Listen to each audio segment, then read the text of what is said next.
Bismillahirrahmanirrahim. Assalamualaikum warahmatullahi wabarakatuh. Perkenalkan, saya Adam Syafitri, dosen tetap program studi teknik sipil di Sekolah Tinggi Teknologi Cirebon, dan saat ini saya dalam proses mengikuti sertifikasi dosen gelombang 1 yang diselenggarakan oleh Kemendikti Saintek tahun 2025. Saya akan melakukan penyusunan dokumen pernyataan diri dosen dalam unjuk kerja Tridharma Perguruan Tinggi atau PDD UKPT. Pada kesempatan ini saya akan memaparkan salah satu mata kuliah yang saya ampuh, yaitu Rekayasa Sumber Daya Air. Saya mengajar mata kuliah Rekayasa Sumber Daya Air pada semester genap tahun 2024 sampai dengan 2025 dengan bobot 3 SKS. Dan mata kuliah Rekayasa Sumber Daya Air merupakan mata kuliah wajib dengan kode khusus TSKK 5353. Adapun deskripsi mata kuliah yaitu konsep pengembangan dari sumber daya air dan tanah, kemudian bendungan waduk, perencanaan dan pemanfaatannya, kemudian analisis ekonomi dan finansial dari rekayasa sumber daya air, serta analisis sumber daya air terkait dengan ketersediaan, kemudian pemanfaatan dan pelestariannya. Adapun perkuliahan dari rekayasa sumber daya air adalah diselenggarakan dengan pendekatan antara teori dan partisipatif ya perkuliahannya. Kemudian metode pembelajarannya yang diterapkan adalah partisipatif berupa ceramah dan diskusi, kemudian problem based learning di mana mahasiswa nanti akan diberikan sebuah studi kasus yang nantinya bisa dipecahkan bersama melalui pertanyaan-pertanyaan yang disampaikan. Kemudian capaian pembelajaran adalah yang pertama, agar mahasiswa ini senantiasa berlandaskan hukum untuk sebuah perencanaan maupun perancangan dari sumber daya air. Kemudian dia menguasai dari sains dan teknologi yang berupa dalam pemanfaatan sumber daya air, kemudian mampu mengambil keputusan dalam kasus yang ditemui untuk segera dieksekusi, lalu mampu dia menghitung dan menggambar dan menganalisis terkait dengan rekayasa sumber daya air dan infrastrukturnya. Kemudian capaian pembelajaran mata kuliah ini adalah tentunya mahasiswa ini dapat menghitung ya, atau menggunakan model-model dari beberapa aplikasi penunjang seperti HiCRAS, mungkin EPANET dan lain-lain yang bisa memanfaatkan simulasi dari rekayasa sumber daya air. Kemudian menerapkan model-model hidrologi, hidrolika yang berkaitan dengan proses perencanaan terhadap pembangunan infrastruktur di sumber daya air. Dan terakhir adalah menerapkan model-model perancangannya untuk pengelolaan sumber daya air. Adapun materi pembelajaran mata kuliah meliputi ada 4 komponen mata kuliah, yaitu berupa yang pertama adalah aktivitas dari partisipatif mahasiswa, di mana ini bobotnya adalah 20%, yang nantinya mahasiswa kami berikan studi kasus atau kami berikan pertanyaan, ada yang aktif untuk menjawab, nah itu ada bobot tersendiri sebesar 20%. Kemudian adalah bobot yang kedua, yaitu UTS, ujian tengah semester, di mana selama 6 atau 8 pertemuan yang dilaksanakan perkuliahan itu akan dievaluasi di pertengahan yang nantinya berupa ujian, dan itu bobotnya sebesar 25%. Kemudian yang ketiga adalah UAS, ujian akhir semester. Nah ini selama pertemuan 16 sampai 18 pertemuan secara global akan diujikan berupa ujian akhir semester dengan bobot 30%, dan serta tugas dari dosen kepada mahasiswa yang diberikan, sebagaimana setiap akhir pembelajaran mahasiswa diberi studi kasus, diberi tugas untuk bisa diselesaikan.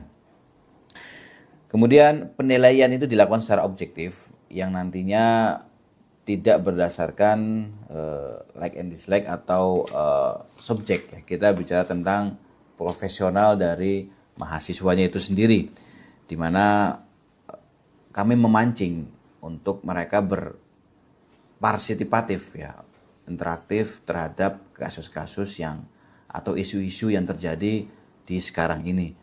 Seperti kita bisa melihat bahwa banjir ya, saat ini sangat-sangat banyak merugikan daripada manusia itu sendiri ya. Kenapa? Karena dampak dari bencana itu menyebabkan banyak sekali kerusakan. Di antaranya ada kerugian terkait dengan material maupun non material. Yang ini yang kita angkat sebagai isu bagaimana merekayasa sumber daya air agar terkendali, atau pengendalian banjirnya itu bisa terevaluasi ya, agar perhitungan atau pengendaliannya bisa terukur. Kemudian dengan pendekatan ini saya berkomitmen untuk melakukan pembelajaran terpusat pada mahasiswa sehingga mengajak mahasiswa untuk berpikir kritis, kemudian adaptif dan tumbuh dia dalam proses berpikir terhadap isu-isu dan kelak nanti kalau para mahasiswa itu lulus kemudian dia menemukan isu-isu yang dia hadapi, dia sudah terbiasa dengan berpikir kritis dan dinamis tersebut. Untuk itu kita akan saksikan video selanjutnya berkaitan dengan pembelajaran mata kuliah rekayasa sumber daya air. Baik, terima kasih. Wassalamualaikum warahmatullahi wabarakatuh. Assalamualaikum warahmatullahi wabarakatuh. Waalaikumsalam warahmatullahi wabarakatuh. Alhamdulillah, hari ini kita berjumpa lagi di mata kuliah rekayasa sumber daya air, yang mana ini menjadi mata kuliah dengan mata kuliah wajib dengan 3 SKS. Cukup besar SKS-nya karena memang rekayasa mata kuliah rekayasa sumber daya air memiliki bobot yang besar. Perlu kita ketahui bahwa sumber daya air adalah kekuatan, yang namanya juga sumber daya, yaitu kekuatan dari air. Jadi air itu kalau kecil, sedang, besar itu memiliki konsekuensi.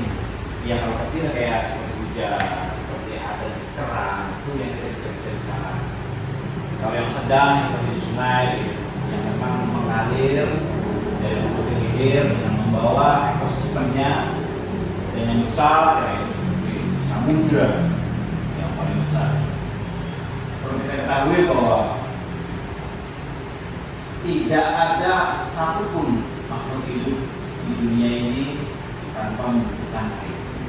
Jadi air ini vital sekali. Bahkan sudah sejak zaman dahulunya bahwa air itu adalah sumber kehidupan. Kita langsung saja ke materi yang pertama adalah pengelolaan sumber daya air.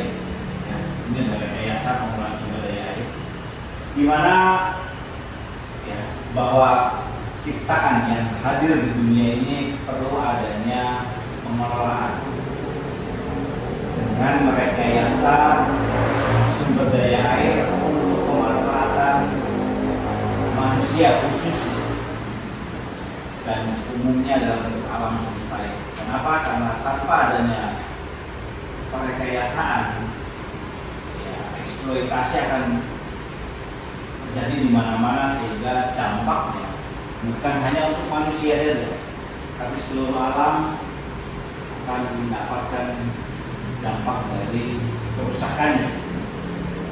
Jadi kita bisa melihat pengertian dari beberapa ahli, ya. Di antaranya adalah pengelolaan. Nah, bisa dibilang pengelolaan karena merekayasa membutuhkan pengelolaan. Dan sumber daya air dalam pengertian undang-undang, yaitu adalah semua potensi yang terdapat pada air, sumber air termasuk sarana dan prasarana pengairan, seperti ada dari saluran irigasi, bendungan, waduk, itu merupakan sumber daya air. Dan ada statement yang ini sudah sangat familiar ya di Kemudian dari kawan bahwa air di bumi ini 97%-nya dari air di bumi ini 97%-nya adalah air asin. Setuju gak kira-kira?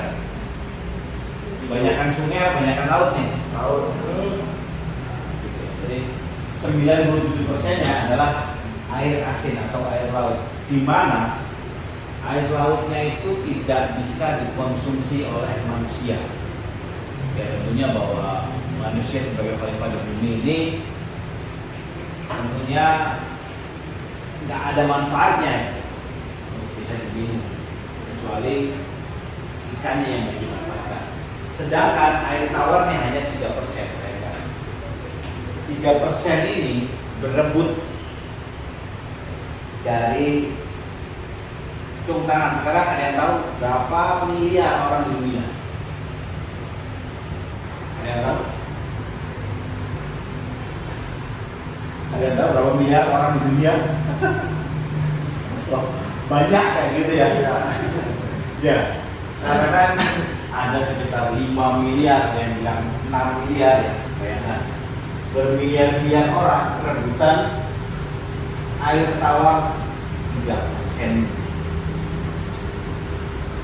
Kemudian dipecah lagi 3% itu air tawar, oke. Pertanyaannya adalah apakah semuanya itu air dalam tanah? 2/3-nya dari 3% itu merupakan es. Es itu asin apa? Tawar. Es itu tawar. Kenapa? Karena dari hujan. Hujan itu asin atau tawar? Ya, ada yang bilang asin, ada yang bilang hujan. Tapi sejatinya adalah hujan itu berasal dari laut sama melalui prosesnya sehingga menjadi hujan. Terus kemudian kenapa kok bisa jadi tawar? Yang pertama adalah karena ada sentuhan dengan mineral di bawah tanah. Nah tadi saya sampaikan bahwa dari 2/3-nya aja itu merupakan es. Sisanya ya di dalam tanah, ada yang di sungai, ada yang di danau, segala macam. Bisa kita bayangkan bahwa sedikit sekali yang bisa dikonsumsi air. Padahal air itu merupakan kebutuhan hak dasar hidup manusia. Kira-kira nih, ada yang tahu nggak teman-teman di sini? Berapa lama orang nggak minum? 1 hari, 2 hari, 3 hari, 4, 5, 3 hari. Pernah nggak minum 3 hari? Bayangkan ya, sengsaranya kita kalau kita kurang cairan. Tubuh kita saja ya sama dengan ini. Hampir 70%-nya adalah air. Ketika kita kurang minum, ya otomatis cairannya berkurang. Nah, sumber daya air ini seperti yang kita akan bahas pada agenda hari ini adalah kita merunut ya dari hulu ke hilir. Sumber air itu ada di beberapa mana saja, terletak di mana saja. Yang harapannya adalah ketika nanti teman-teman bisa menjawab pertanyaan-pertanyaan berkaitan dengan dari mana saja atau macam-macam sumber air. Yang pertama adalah air laut. Nah, air laut ini ya sudah sering banget. Siapa yang lagi belajar laut? Nah, ini kayaknya Mbak Rina sering laut terus.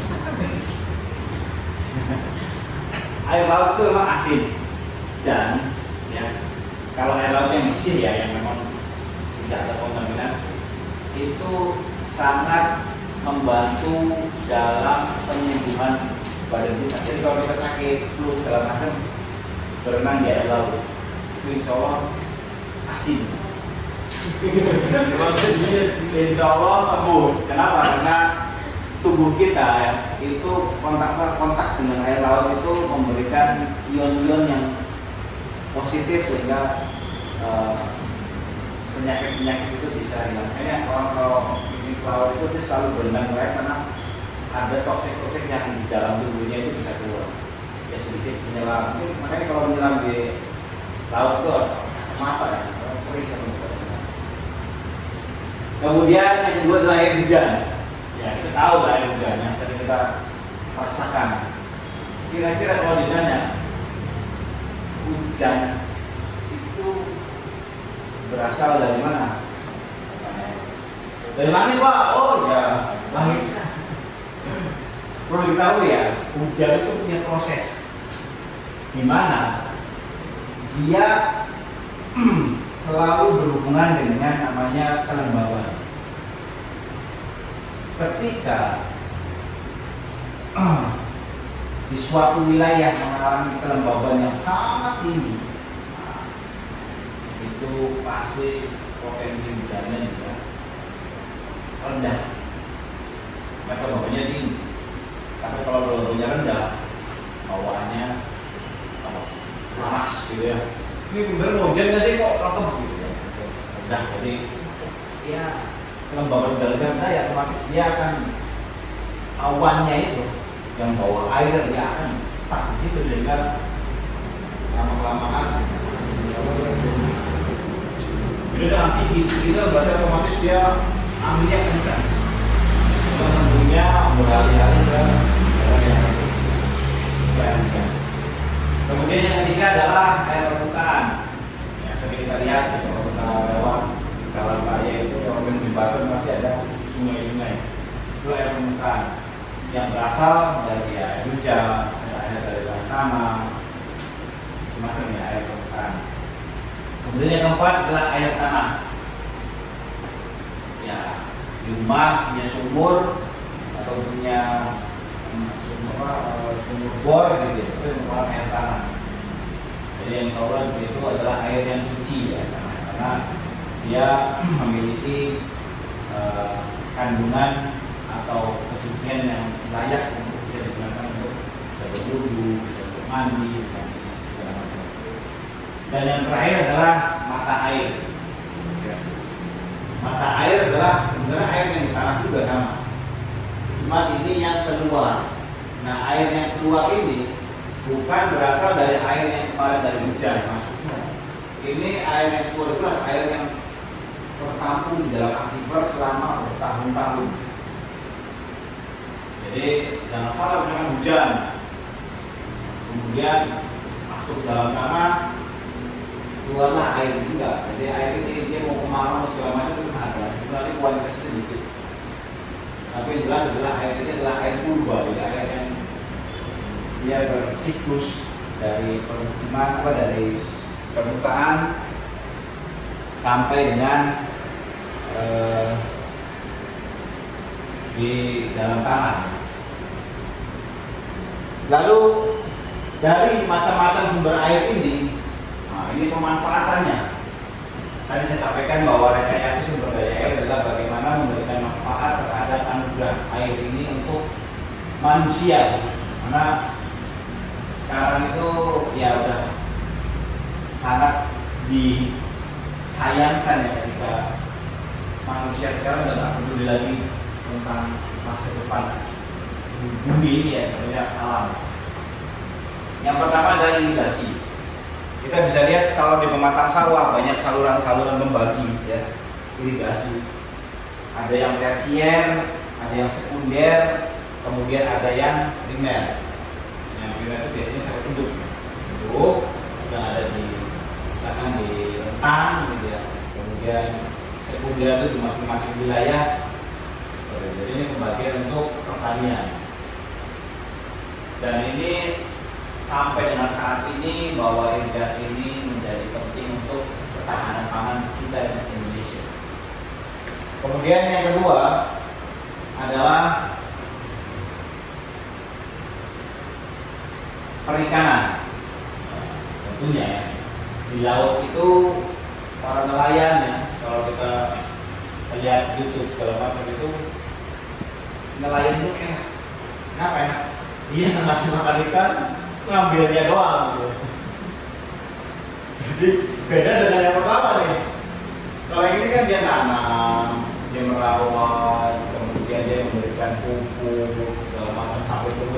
buang, baru diambil, baru dibuang. Kalau nelayan itu sangat enak. Datang ke tengah laut, ambil jalan dan tidak ikan. Inilah. Ada juga yang sistem keramba yang memang ada di air tawar. Jadi budidaya air tawar maupun air laut sekarang sudah mulai banyak digandrungi. Karena kita manusia itu membutuhkan namanya makanan fresh food. Ini fresh food. Kita banyak makan fresh food, banyak makan junk food. Jadi banyakin makan fresh food biar pinter kayak sushi kalau nggak makan ikan keberatan. Kemudian tidak kalah pentingnya adalah air minum. Nah ini ya, memakan air minum yang tadi, air dari mata air maupun dari air tanah, yaitu air bersih atau air minum. Ini yang vital sekali. Jadi dari 5 poin ini yang paling penting adalah air bersih dan minum. Kenapa? Karena hajat hidupnya manusia ya dari sini. Bayangkan tadi saya bilang berapa lama kita nggak minum ya? Mungkin 3 hari 4 hari dehidrasi langsung mati. Makanya kalau ada penyakit virus rabies itu yang untuk air itu nggak akan lawan, dia akan dehidrasi. Kemudian yang keempat berkaitan dengan listrik. Ini tidak bisa dipisahkan. Kebutuhan listrik sekarang sudah menjadi hak dasar. Padahal zaman dulu yang orang-orang kita dulu segala macam masih pakai kompor, masih pakai apa? Karena kan hidup. Ada yang sebelum ada listrik mereka nggak hidup kan enggak. Jadi sebelum ditemukan listrik itu ada peradaban manusia. Beda dengan air, dengan perikanan. Itu sudah zaman dahulu ini, zaman segala macam sudah ada. Lagi air bersih. Listrik untuk tenaga air, menggerakkan turbin dari energi potensialnya, kemudian menghasilkan listrik. Dan yang terakhir adalah kelestarian alam. Dikembalikan lagi airnya untuk alam, karena ada ekosistem di sana, ada tumbuhan, ada hewan dan lainnya yang memerlukan air. Sehingga pemanfaatan sumber air ini diharapkan senantiasa selalu dijaga. Ada pertanyaan di sini? Ada pertanyaan? Dari pemanfaatan sumber air atau saya nanya? Oke. Kalau kita lihat angkat tangannya. Contoh dari air bersih dan air minum yang kita gunakan sehari. Pertanyaannya, berapa liter sehari kita gunakan air? Itu pertanyaannya. Saya sekarang berapa liter kita gunakan sehari? 3 liter Pak. Sehari 3 liter? Oh mandi 3 liter gitu. Kita gunakan air sehari berapa? Berapa liter sehari? Mandi, untuk minum, cuci, untuk segala macam. Berapa? Kalau menghitung nggak? Oh, kasih buku ya. Ya, satu hari itu antara 70 sampai 100 liter per hari. Bayangkan ya, sehari itu air sekitar 100 liter per orang berarti ya. Kalau keluarga ada 10 ya, berarti itu 10 kali 100 liter per hari. Nah, ini ya. Jadi pemakaian sumber air ini kita menjaga karena ini merupakan hajat hidup orang banyak. Nah, pertanyaannya, Pak, bagaimana kita bisa berkontribusi untuk memanfaatkan sumber daya air? Nah, ini sumber daya air. Ini ada logo kementerian yang negara kita ya. Ada yang kenal ini semua? Mana yang kenal ini doang ya? Iya, yang bawah. Mana ini? Mana? Ini yang sebenarnya di mana? Ini udah apa ini? Ada yang tahu? Keuangan, betul. Ya, mana lagi ini? Bisa lihat lagi nih. Lo tahu. Nih, sama heboh sekarang.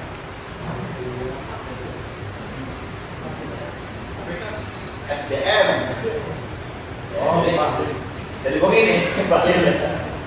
Jadi kementerian-kementerian ini itu ternyata mereka semua merekayasa sumber daya air.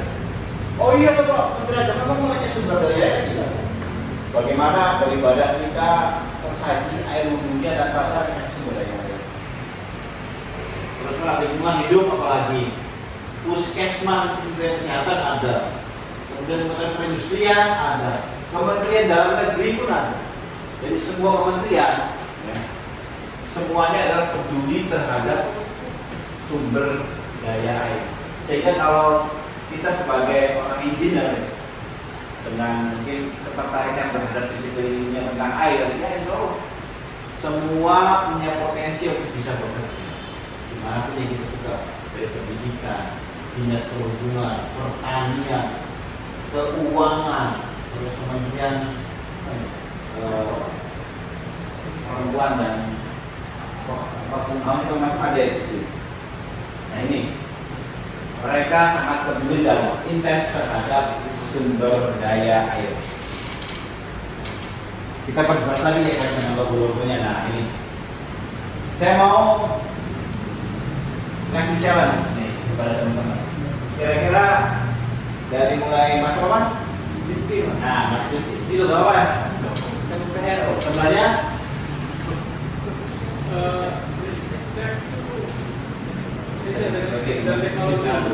ini yang tahu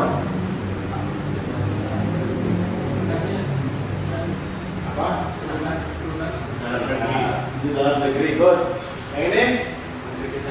Ya ini. Pendidikan, Oke good. Ini. Yes. perikanan, keuangan, SDM, Apa? pertanian, Itu pedesaan. Ini perhutanan, ya good ini. pertanian, Good ini ya ini juga pedesaan ini sama. Ini pedesaan apa? Ini daerah ketiga. Kementerian Desa, ini apa ya? Jadi lupa. Ya. Jadi inilah ya sebagian besar yang dimanfaatkan sumber daya airnya dan berhubungan dengan beberapa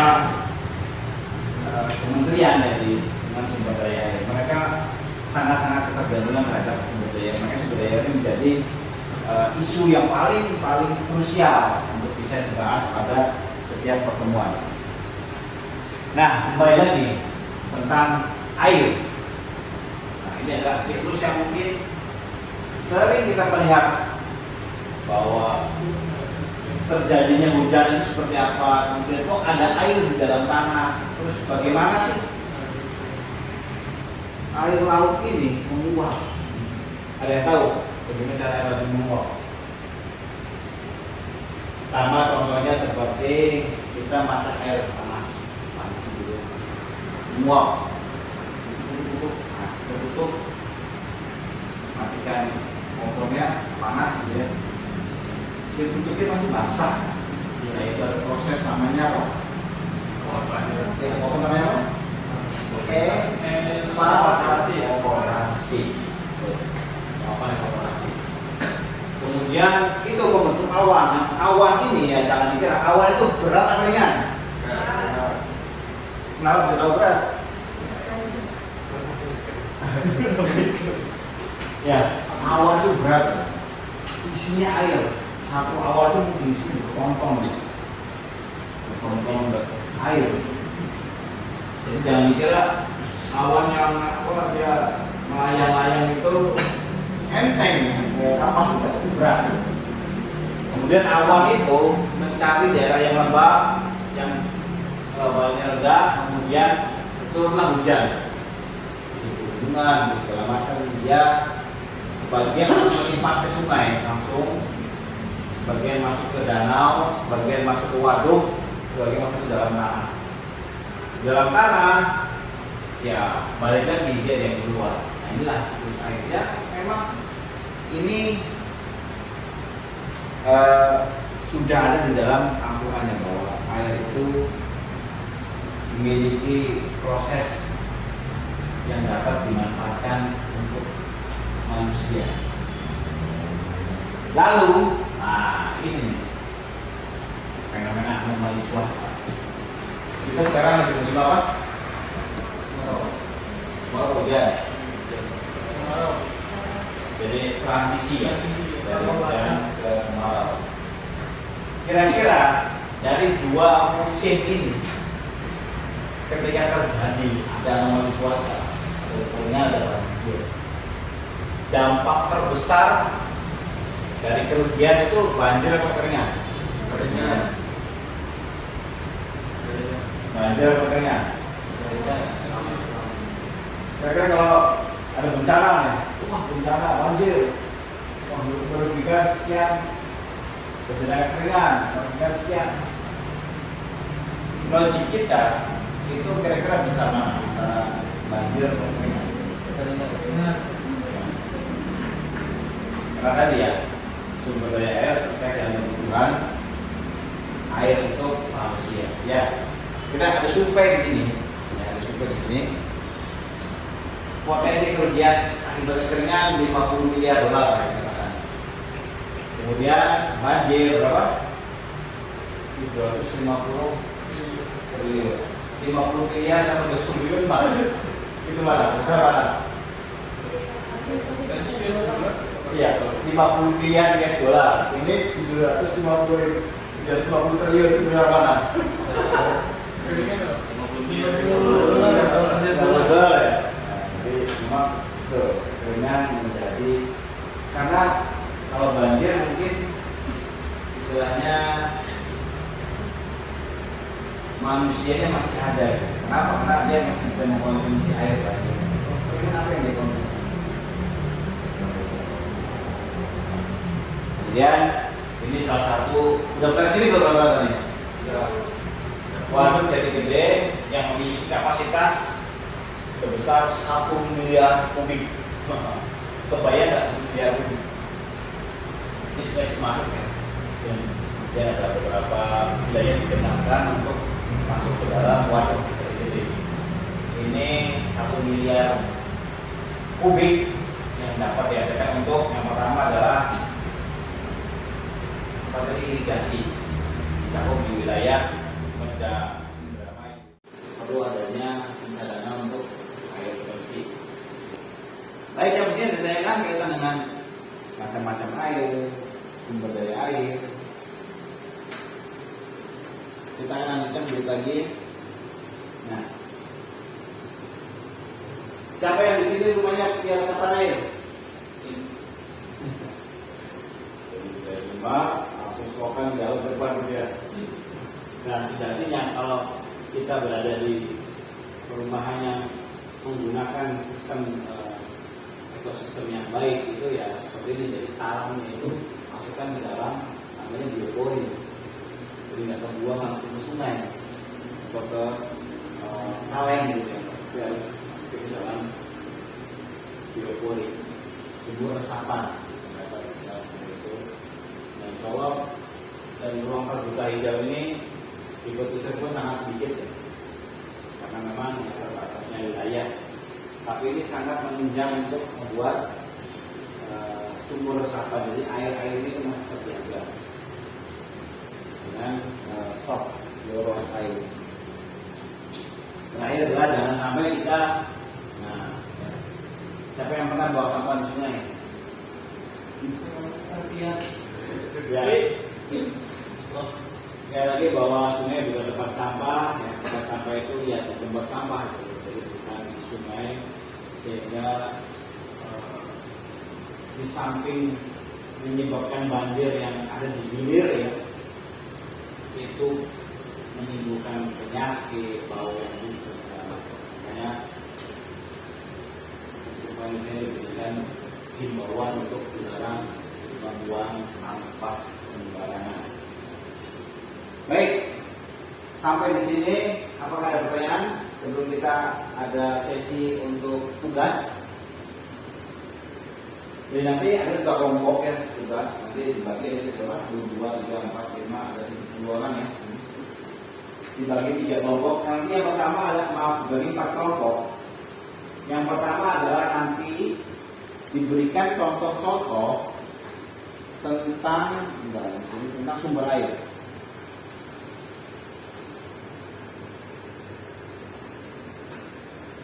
Nah, ya. Sudah. Ada yang dia menjelaskan tentang bagaimana pemanfaatan sumber air untuk irigasi. Kemudian yang kedua adalah bagaimana dia memberikan narasi berkaitan dengan pengelolaan sumber daya air untuk perikanan dan air bersih serta untuk PLTA. Ya, nanti tugasnya Anda buat dalam bentuk soft copy yang ada di pakai ketik komputer dibuatkan sekali materi di sana.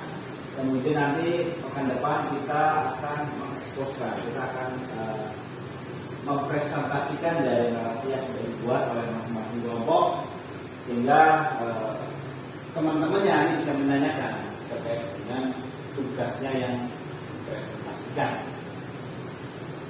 Saya kira cukup jelas ya tugasnya ya, karena tugas ini memiliki bobot yang luar biasa. Yang kita punya penilaian adalah tugas, UAS, UTS, peradilan. Masing-masing punya nilai tersendiri yang bisa membuat atau bisa menunjang dari nilai yang nilai akhir yang sudah didapat oleh masing-masing mahasiswa. Baik, saya kira cukup sekian ya untuk pembahasan tentang rekayasa sumber daya air, yang mana ini perlu kita pahami bersama bahwa menjaga kelestarian sumber daya air merupakan kewajiban kita sebagai manusia. Kenapa? Karena ada kebutuhan dari sekeliling kita, yaitu terhadap air minum, terhadap lingkungan yang bersih maupun pemanfaatan ekosistem di alam. Baik, mungkin bisa disampaikan, semoga bermanfaat. Wassalamualaikum warahmatullahi wabarakatuh. Waalaikumsalam.